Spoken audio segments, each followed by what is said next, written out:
Hi everyone, I just finished doing a little bit of research on telomeres and healing frequencies and all of that stuff, because when I post advice or opinions or anything of the spiritual nature, you guys, I've said it a million times, I'm a skeptic as much as I'm a believer, or a little bit more of a believer offset to the skeptic, but I do always like to question things, and I like to find physical evidence, 3D evidence, and validity to make sure the Delulus are also scientifically sound. So I did a lot of research today on telomeres and the 528 frequency specifically. I posted it on my Instagram as well if you guys wanted to check that out. But I am just going to quote a few different things and then talk about how this relates to our ascension to the light. This could be a shorter video today. I think it's going to be a shorter video today, but we'll find out. So the 528 hertz frequency, it's one of 9 solfeggio tones, if you guys don't know. I'll post more information about it, just the basics, in the caption description. I don't know. We're figuring out this technology thing together.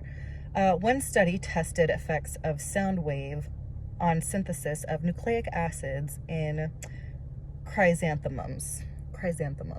We'll call it that. Okay. Synthesis of RNA accelerated under certain frequencies. In this article, they talked about a professor at Skidmore College who studies music as well, did his own research, and the main finding was that sound waves tuned to the right frequencies can destroy cancer cells, and they also tested the human voice as well. So in this study, they also found that the human voice can destroy cancer cells. And then there was Dr. Glenn Ryan, who in 1998 did an experiment, and a few of the results quoted from that article were this: exposed in vitro DNA samples to the 528 hertz and analogous solfeggio frequencies via Gregorian chants from, I believe, the Baptist Church, in scalar radio waves. The samples became more absorptive of UV light compared to samples exposed to other sound frequencies and other types of music, including the rock genre. Increased absorption is also known as hyperchomosity, which causes the DNA to separate and unravel. Okay, new bonds can form in the DNA and the crystal structures, subsequently increasing light absorption. So one of the main things that he figured out from this particular experiment is that not only does DNA mimic that pattern that we saw in the 2-slit experiment, where it went from a fixed particle or a fixed manifested physical reality of something playing out as a specific pattern in the DNA, but it unraveled itself and went back to basically the energy potential or the wave particle that we would see in the 2-slit experiment. And then when they form new bonds, when exposed to what is considered holy frequencies with the Gregorian chants, it increased light absorption. So the reason I wanted to point this out specifically was because light absorption, what is that related to? In most religions and most cultures, we think of God as light, or we think of source as light. And creation stories typically start out with immaterial or intangible things, such as light being manifested before physical production of things are manifested. Not just the Genesis story in Christian principles as well, but typically we start out with something immaterial or light related. So we think that the root of civilization, or we think the root of life itself, or think God itself is light. So what does that imply if we talk about healing frequencies increasing our ability to absorb light? That means that as we heal, we should be able to absorb more of what we contemporarily consider God to be. So that means if we heal our bodies, then we're no longer blocked to experience the light of God.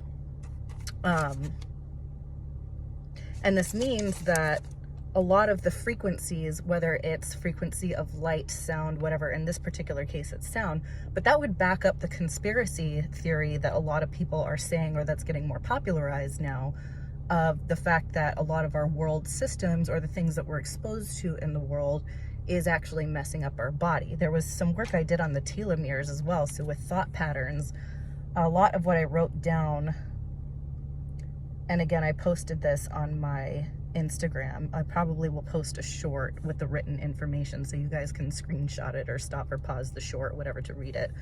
But the research I just did about telomeres, which is the DNA at the end of your DNA strands, basically. If you guys study this in grade school, they typically refer to this as the shoe cap at the end of the shoelace.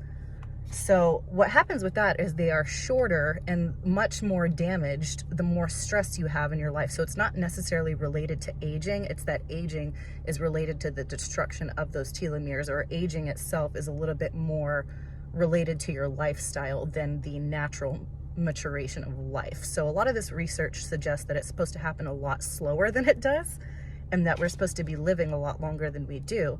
And a lot of creation tales, when you go back to the beginning of time, also state, to whatever degree that it may or may not be true, many creation tales talk about people living hundreds and hundreds of years, right? So going to the root of civilization, what is hypothesized based on what is being told through these sorts of earlier stories or creation stories, is that people are living longer as they're supposedly closer to God or closer to source or closer to creation on the timeline.